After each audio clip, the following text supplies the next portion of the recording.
Assalamualaikum warahmatullahi wabarakatuh.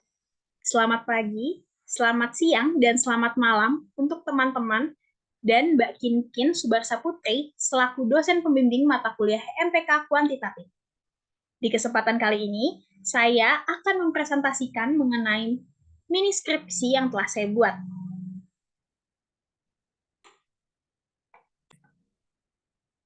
Baik, dalam mini skripsi yang telah saya buat, saya mengangkat judul Hubungan Fear of Missing Out atau FOMO, tren jedak-jeduk dengan perilaku adiksi media sosial TikTok pada mahasiswa Ilmu Komunikasi UNJ angkatan 2021 sampai 2023.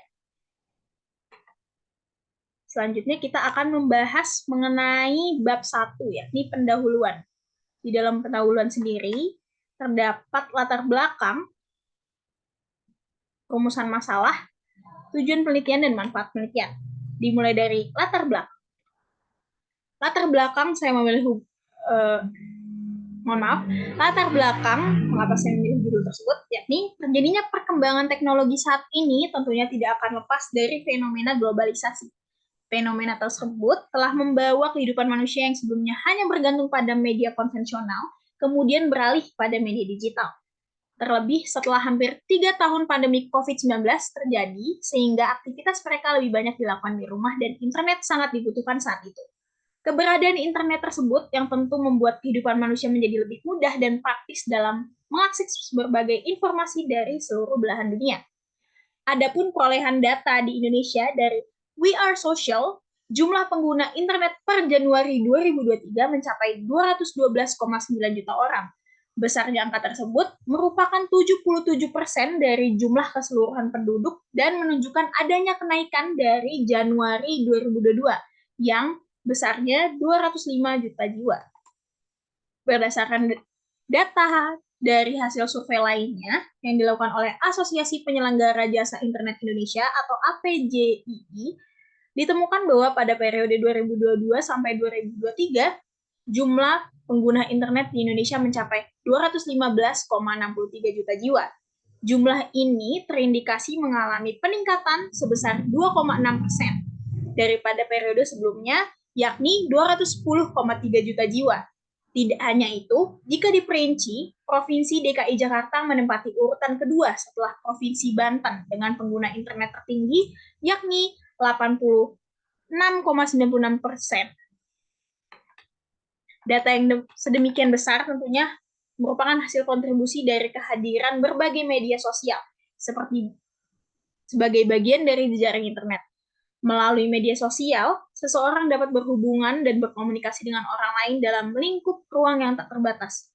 Belum lagi, proses komunikasi di media sosial didukung dengan fitur-fiturnya yang canggih, seperti fitur untuk berbagi pesan, gambar, hingga video milik seseorang. Tak heran, mayoritas orang akan sulit untuk lepas dari media sosial sebagai bagian dari hidup mereka. Hal ini karena pada dasarnya, media sosial juga digunakan oleh mayoritas orang dalam mencari hiburan dari kesibukan. Adapun media sosial yang saat ini tengah banyak digunakan oleh mayoritas orang, salah satunya adalah aplikasi TikTok.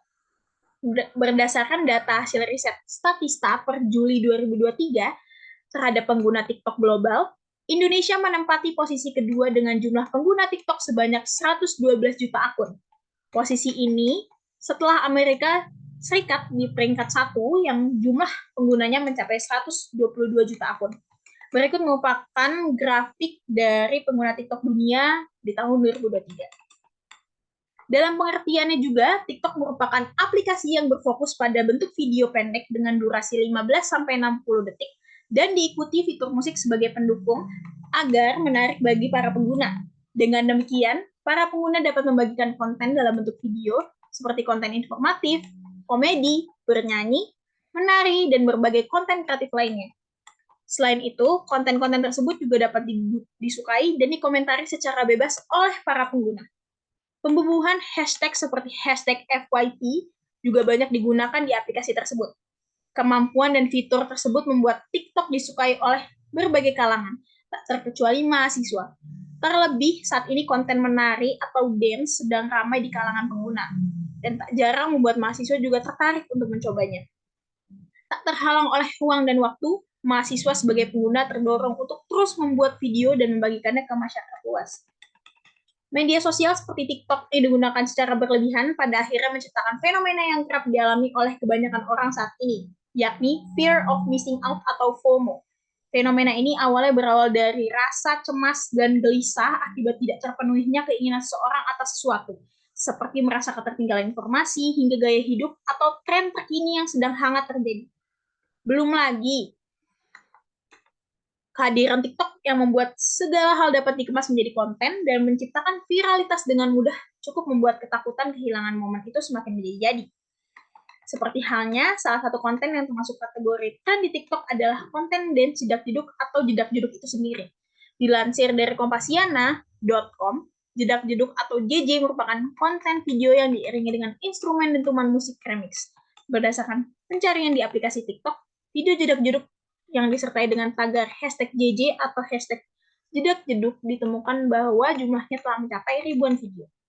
Kondisi tersebut tentunya membuat berbagai kalangan, khususnya mahasiswa, menjadi terdorong untuk mengikuti dan membuat konten dari tren tersebut secara terus-menerus. Tanpa disadari, adanya FOMO terhadap salah satu konten TikTok tersebut pada akhirnya menimbulkan perilaku adiksi bagi para penggunanya. Adiksi atau kecanduan pada media sosial TikTok mendorong mereka untuk terus berhubungan dengan pengguna yang lain, sehingga banyak waktu berharga yang terbuang sia-sia. Adanya adiksi media sosial ini juga kerap mempengaruhi perasaan emosional seseorang. Berdasarkan penjelasan latar belakang yang disertai data tersebut, maka dilakukan penelitian untuk memberikan gambaran atas fenomena fear of missing out, tren jedak-jeduk di kalangan mahasiswa sebagai pengguna TikTok, dan memberikan pengetahuan mengenai bagaimana fenomena tersebut dapat berhubungan dengan perilaku adiksi. Oleh karena itu, penulis tertarik untuk melakukan penelitian dengan topik hubungan fear of missing out atau FOMO, tren jedak-jeduk dengan perilaku adiksi media sosial TikTok pada mahasiswa Ilmu Komunikasi UNJ angkatan 2021 sampai 2023. Rumusan masalah. Berdasarkan latar belakang penelitian yang telah dipaparkan tersebut, maka peneliti merumuskan masalah sebagai berikut.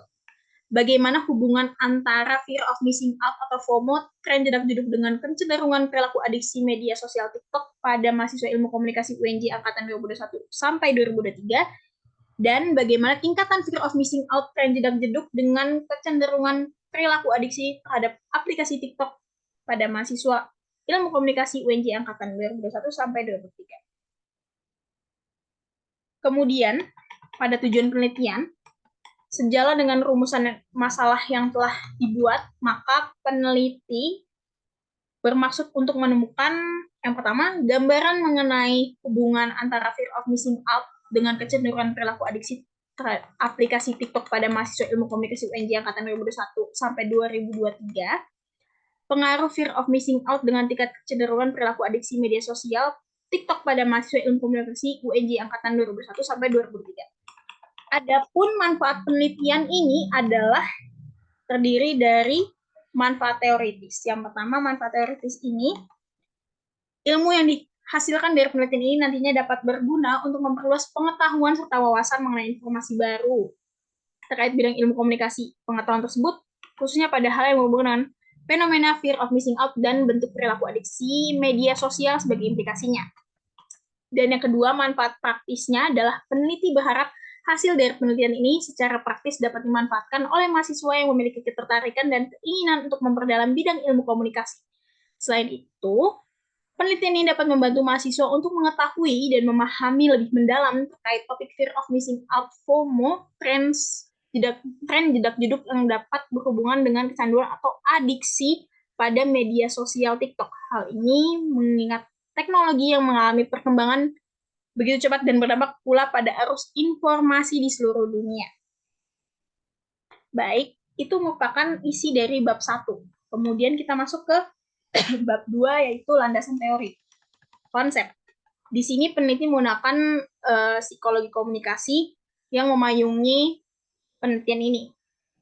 Yang mana psikologi komunikasi itu merupakan gabungan dari dua ilmu pengetahuan, yakni psikologi dan ilmu komunikasi. Hal ini sejalan dengan pendapat Rahmat di tahun 2018 mengenai psikologi komunikasi yang dianggap sebagai ilmu yang mengkaji komunikasi dari aspek psikologi dengan melihat bagaimana proses penerimaan pesan oleh satu sumber dan pengaruhnya bagi sumber lainnya. Adapun definisi lain psikologi komunikasi sebagai sebuah ilmu yang berupaya untuk melakukan penguraian, peramalan, hingga pengendalian terhadap peristiwa mental dan perilaku seseorang dalam proses komunikasi. Kedua pengertian tersebut diperkuat dengan pendapat Hofland di tahun 1993 yang disampaikan dalam buku Communication and Persuasion bahwa psikologi komunikasi merupakan proses ketika seseorang berusaha menyampaikan rangsangan, yaitu oleh komunikator yang bertujuan untuk mengubah perilaku dari lawan bicaranya atau si komunikan. Dalam bidang ilmu ini, seorang komunikator akan mengubah perilaku komunikan dengan merangsang stimuli mereka melalui penggunaan lambang-lambang. Berbagai lambang tersebut diwujudkan secara verbal melalui kata-kata ataupun secara non-verbal melalui ungkapan atau gerak tubuh. Cakupan pembahasan psikologi komunikasi pun cukup luas, di antara komunikasi interpersonal, komunikasi intrapersonal, efek komunikasi massa, dan lain sebagainya. Bahasan mengenai manusia sebagai komunikan dan efek komunikasi massa dipilih peneliti sebagai dasar dalam penelitian ini, khususnya pada teori uses and gratification dan teori behaviorisme. Dalam psikologi komunikasi yang menjadi dasar penelitian ini, penggunaan teori uses and gratification lebih difokuskan pada kerangka psikologi seseorang terkait pemenuhan kebutuhan yang diperoleh dari media massa. Hal ini kemudian diperkuat juga dengan teori behaviorisme. Teori uses and gratification. Teori ini mempelajari permulaan kebutuhan manusia secara psikologis dan sosial sehingga memunculkan harapan-harapan tertentu dari media massa dan berujung pada pola terpaan media. Teori uses and gratification juga memiliki kecenderungan dalam melihat alasan audiens memilih sendiri penggunaan medium terkait pengiriman pesan. Adapun asumsi-asumsi yang disusun oleh Katz dalam Rahmat 2018 pada teori ini diantaranya sebagai berikut. Yang pertama, adanya anggapan bahwa audiens cenderung aktif dalam menggunakan media massa. Audiens berhak memilih medianya sendiri. Kemudian banyaknya inisiatif media massa untuk melakukan pembunuhan dengan pemilihan media oleh audiens. Kemudian, keharusan media massa untuk berkompetisi dengan berbagai sumber lainnya demi pemenuhan kebutuhan audiens. Kemudian banyaknya pilihan media massa yang menjadi pilihan audiens. Dan selanjutnya kita memasuki teori behaviorisme. Teori ini akan mendukung teori uses and gratification, di mana teori uses and gratification berpendapat audiens berhak memilih medianya sendiri dan audiens juga memiliki perilaku untuk memilih media itu. Yang dimana teori behaviorisme ini definisi teorinya adalah adanya perilaku yang dianalisis, tapi dengan ciri yang nampak saja dan diukur, yang bisa diukur hingga diramalkan. Dalam teori ini, baik atau tidaknya perilaku seseorang bukanlah hal yang dipersoalkan, sehingga fokusnya hanya pada pengetahuan mengenai perilakunya yang dikontrol oleh berbagai faktor dari lingkungan sekitar. Adapun pengalaman menjadi hal yang diasumsikan sangat berpengaruh pada pembentukan perilaku dan menyiratkan manusia yang plastis. Kemudian di sini ada review literatur. Penyusunan penelitian ini tentunya dilakukan dan didukung berdasarkan penelitian-penelitian terdahulu yang relevan sebagai sumber acuan, yakni menggunakan skripsi dan jurnal yang memiliki kesamaan topik pembahasan. Selain itu, penelitian terdahulu dibutuhkan untuk membantu peneliti terkait langkah-langkah penyusunannya. Selain itu, walaupun peneliti ini memiliki fokus tujuan yang berbeda, tapi memiliki gambaran mengenai topik permasalahan yang diangkat oleh peneliti. Adapun ringkasan literatur yang menjadi acuan sebagai berikut. Berikut merupakan 10 penelitian yang menjadi acuan dalam penelitian ini. Yang pertama, ada penelitian yang dilakukan oleh Andi Intan Dwita Putri dan Lilim Halimah di tahun 2019 mengenai hubungan FOMO dengan adiksi media sosial pada mahasiswa pengguna Instagram di Universitas Islam Bandung. Di sini, ditemukan bahwa adanya hubungan yang bersifat positif terkait fenomena FOMO dengan adiksi media sosial pada mahasiswa di Universitas Islam Bandung sebagai pengguna Instagram.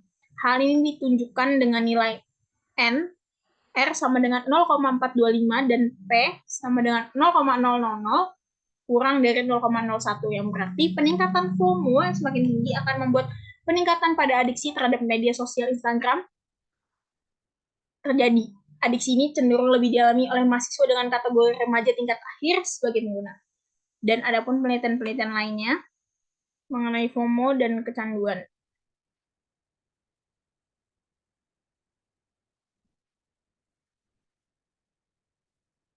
Kemudian, selanjutnya kita memasuki pembahasan mengenai variabel dalam penelitian. Di sini, variabel fear of missing out atau FOMO dikategorikan sebagai variabel X.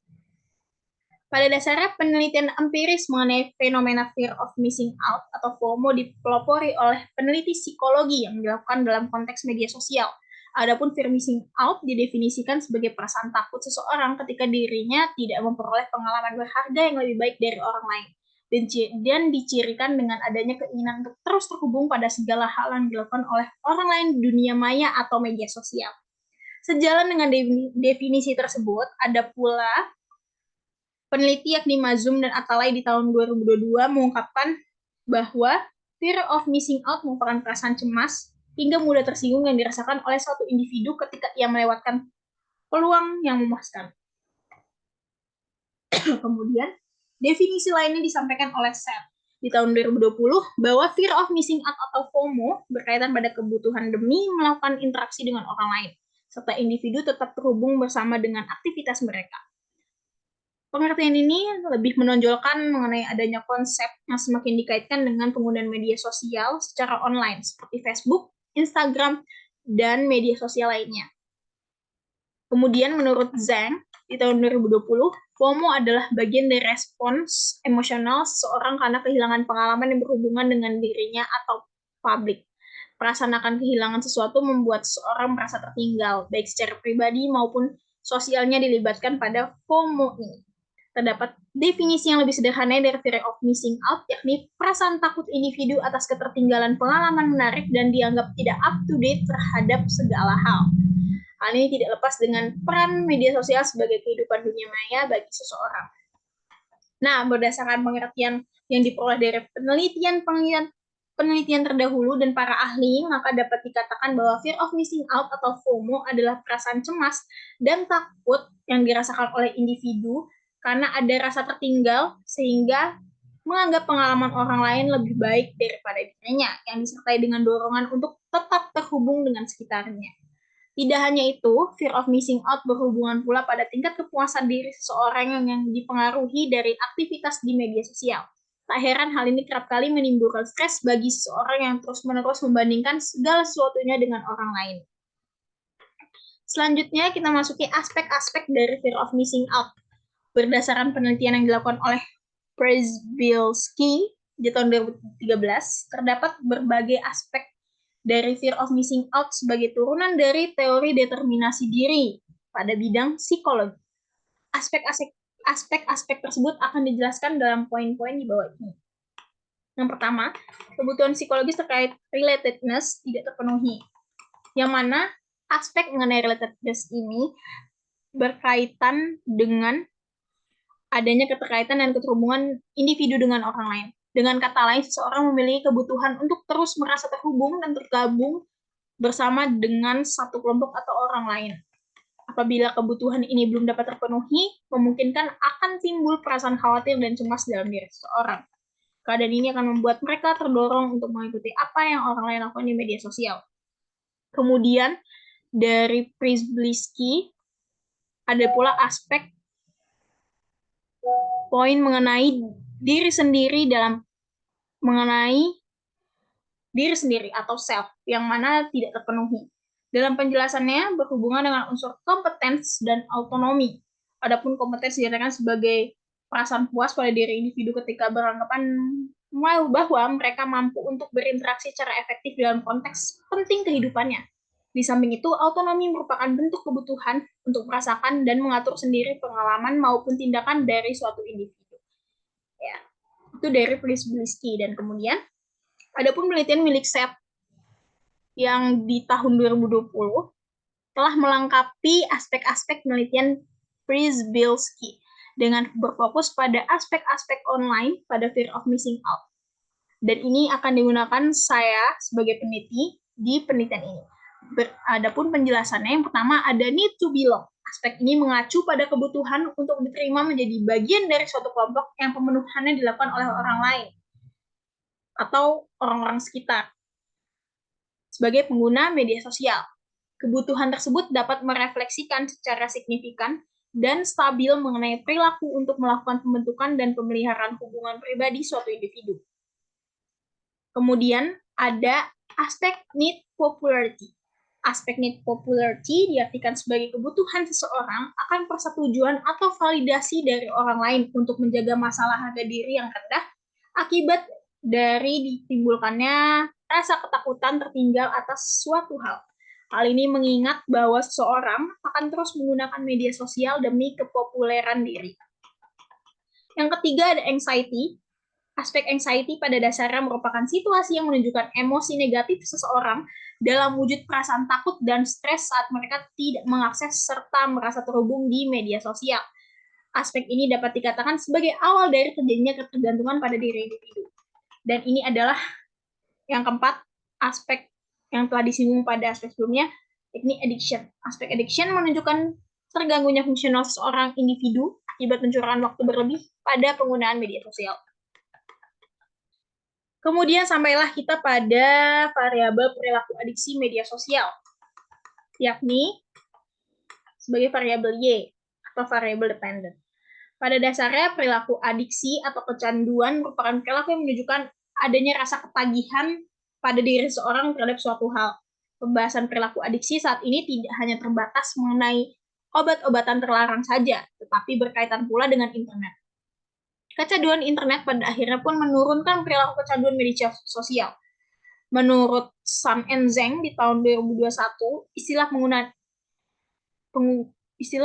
penggunaan istilah kecanduan media sosial mengacu pada fenomena sosial maladaptif dalam menggunakan media yang ditunjukkan dengan adanya kecanduan atau penurunan pada regulasi diri. Tidak hanya itu, Andreessen dan Pallesen dalam Ley 2022 menyatakan bahwa kecanduan media sosial diartikan sebagai ketertarikan berlebih yang ditandai dengan adanya keinginan kuat untuk mengakses media sosial tanpa kenal waktu sehingga aktivitas sosial seseorang menjadi terganggu.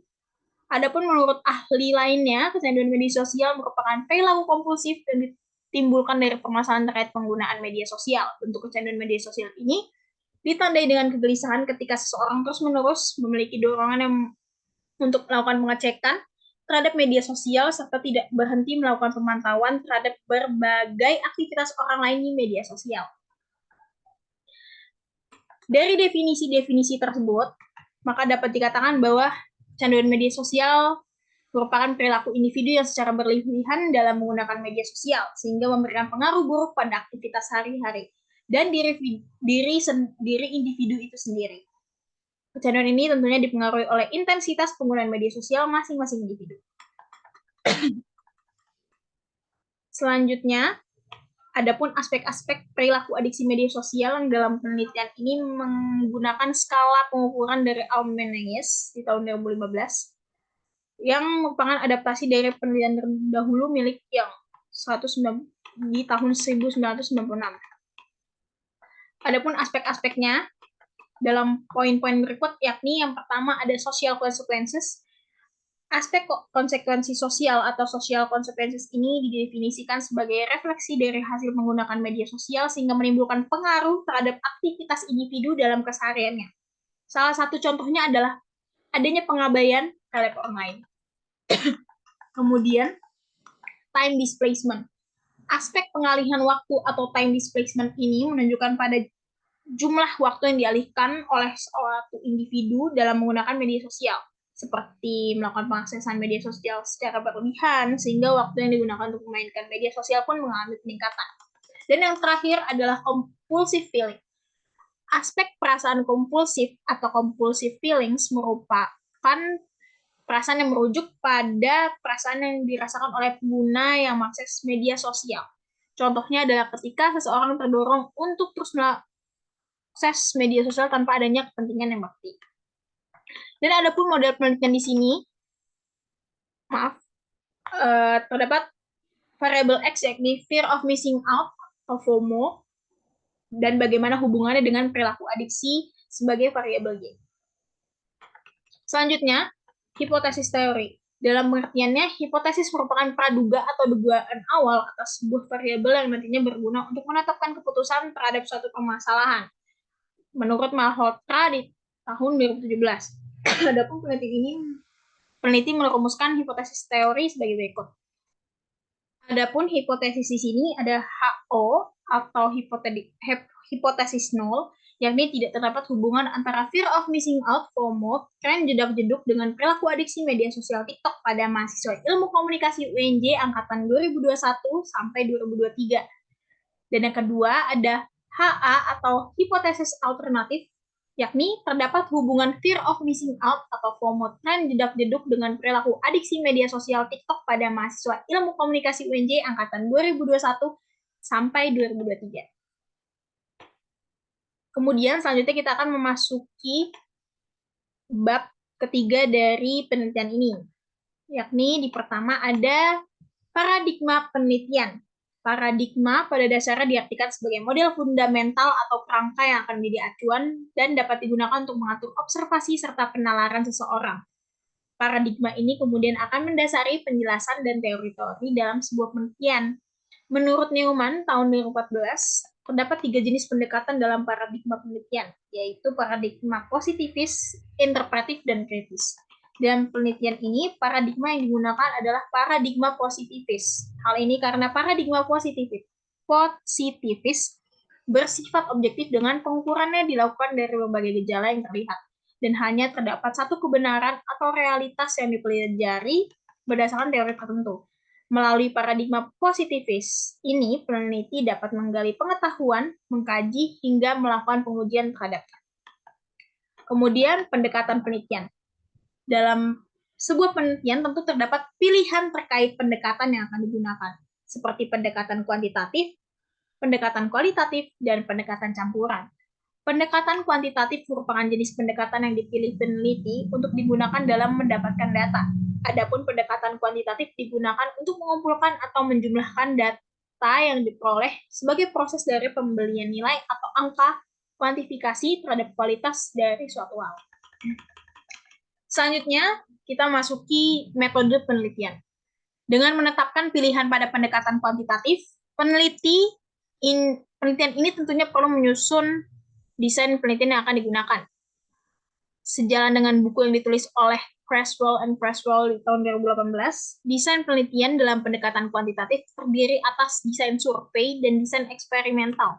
Berdasarkan kedua jenis pendekatan tersebut, penelitian ini menggunakan metode survei untuk memperoleh data-datanya.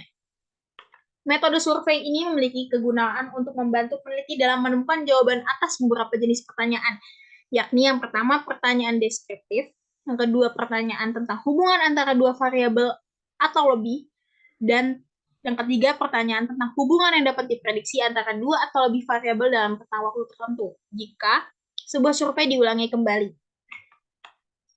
Selain itu, metode survei ini banyak digunakan karena dinilai fleksibel serta sederhana.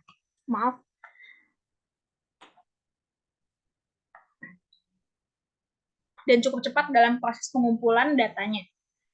Metode survei dilakukan dengan memanfaatkan kuesioner yang berisi seperangkat pertanyaan dan berkaitan dengan topik penelitian sebagai instrumen utama, dan nantinya akan disebarkan oleh peneliti. Dengan demikian, penelitian ini menggunakan metode survei yang diikuti kuesioner mengenai hubungan fear of missing out, FOMO, tren jedak-jeduk, dengan perilaku adiksi media sosial TikTok pada mahasiswa Ilmu Komunikasi UNJ angkatan 2021 sampai 2023. Kemudian kita akan membahas mengenai populasi sampel dan teknik penarikan sampel.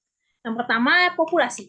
Populasi diartikan sebagai wilayah yang secara umum terdiri dari objek atau subjek dengan disertai kuantitas serta karakteristik tertentu yang ditentukan terlebih dahulu oleh peneliti untuk dipelajari dan dihasilkan kesimpulannya. Menurut Creswell, jumlah populasi harus diuraikan apabila dapat dilakukan penentuan ukurannya.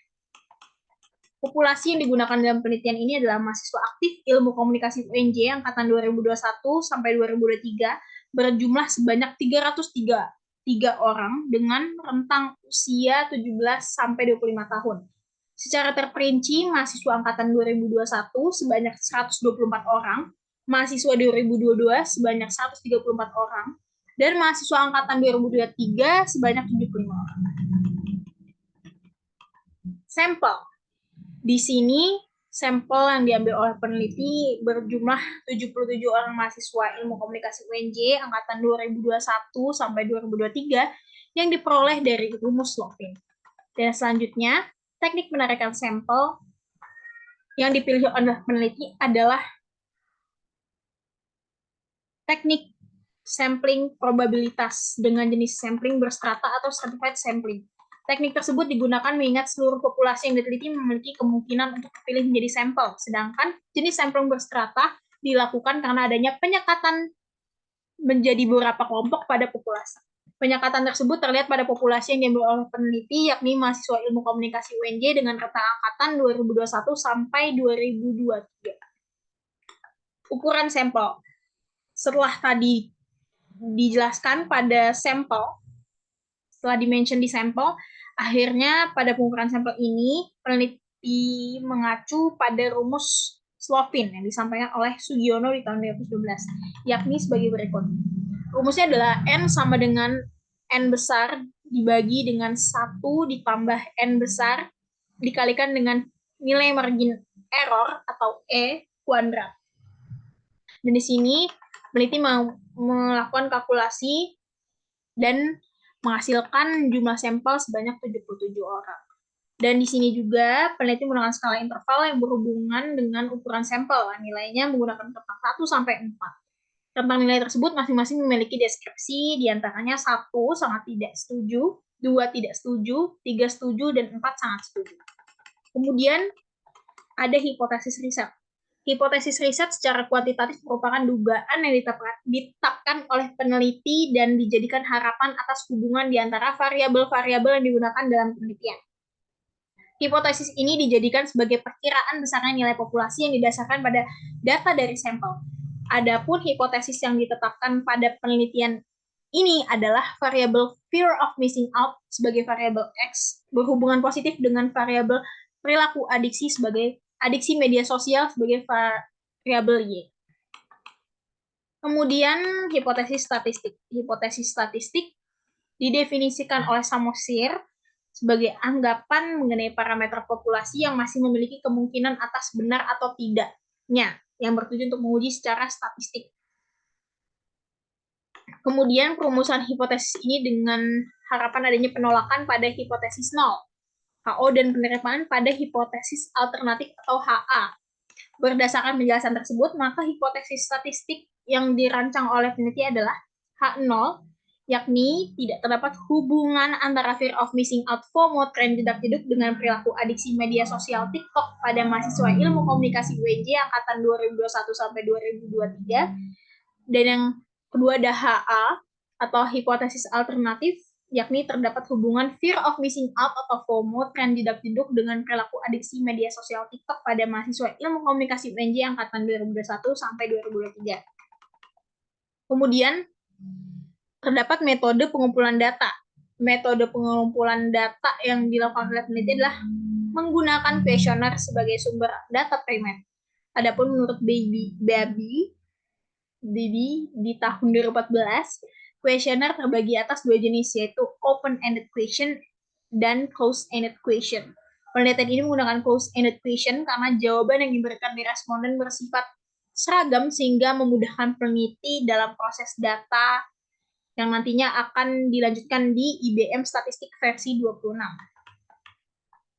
Selanjutnya kita akan memasuki metode pengukuran data. Di sini metode pengukuran data ada validitas dan reliabilitas. Validitas.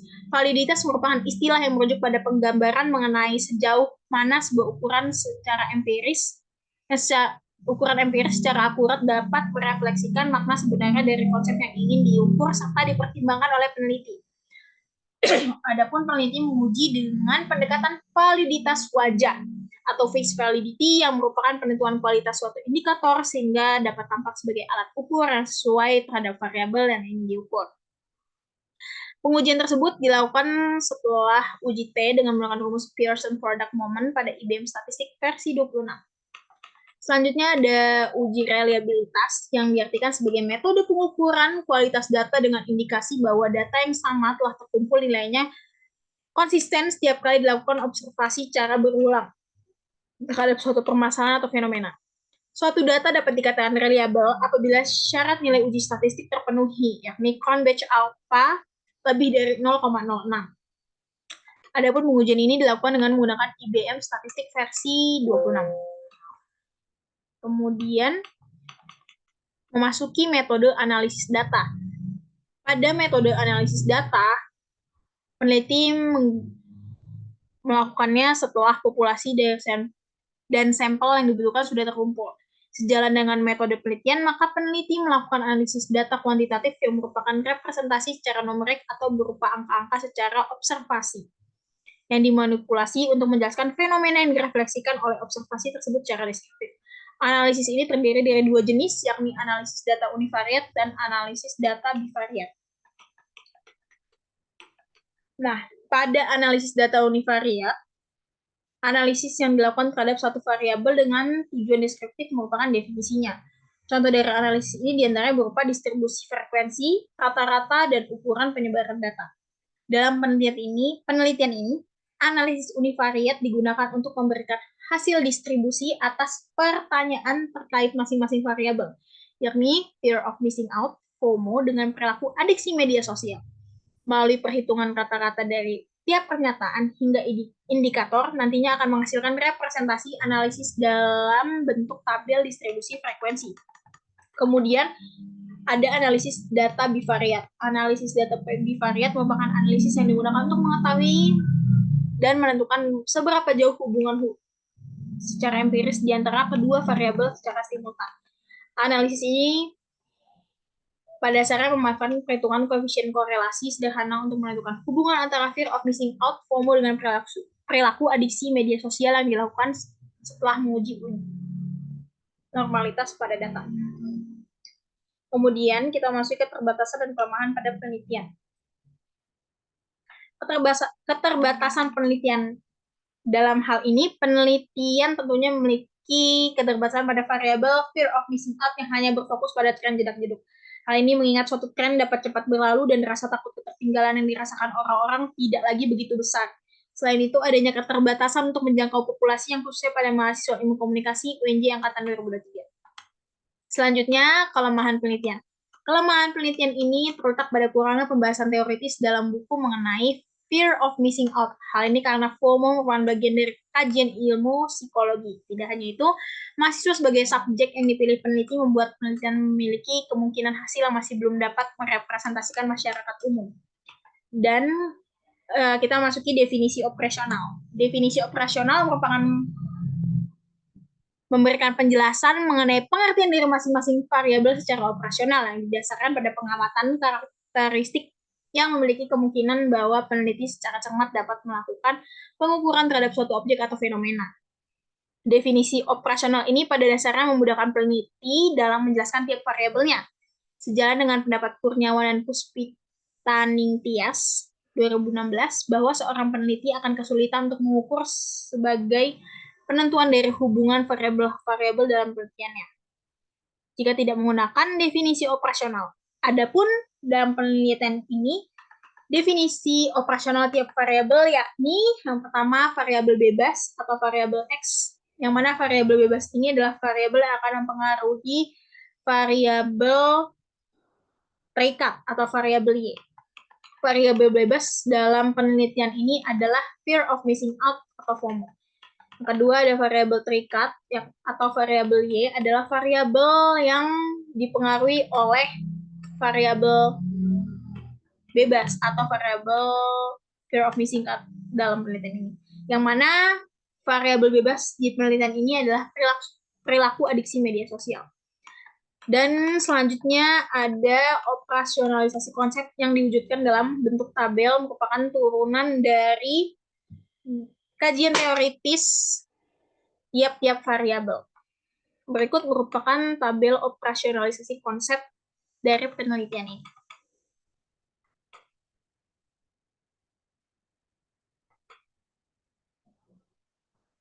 Kemudian, dari tabel operasionalisasi konsep tersebut, akhirnya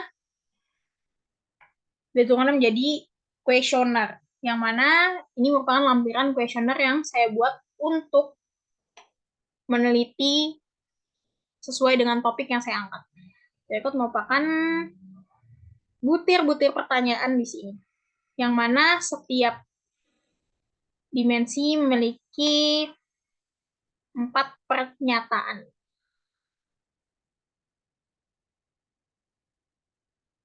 Baik, ini tuh dia untuk butir-butir kuesioner, dan ini juga ada daftar pustaka.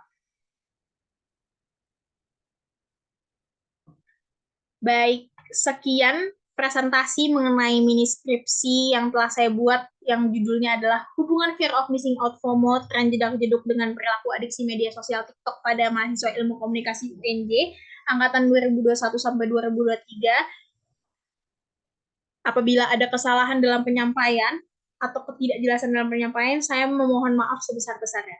Wassalamualaikum warahmatullahi wabarakatuh.